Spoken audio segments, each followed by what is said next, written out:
আসসালামু আলাইকুম। আজকে আবার আমার অনেকগুলো আইটেম অর্ডার আসছে।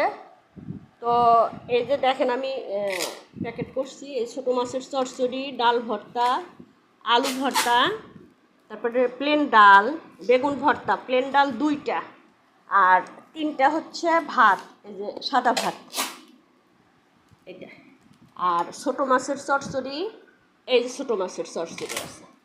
এখন রাইডার আসতে খুব একটা বেশি দেরি নাই, যে কিছুক্ষণ পরেই চলে আসবে, আমাকে ফোন দিবে। এটাও আমার রিপিটেড কাস্টমার, এই যে আরিফুল ইসলাম মিলন। তো উনি আমাকে অনেক ভালো ভালো কমেন্ট করেন, সাজেস্ট করেন, আমি ওনার কথা মতো চলি। তো এই আর কি, প্যাকেজিংয়ের কাজ শেষ হলে রাইডার আসলে ফোন দিবে, তারপরে আমি এগুলা ডেলিভার করব। আচ্ছা ঠিক আছে, এই পর্যন্তই।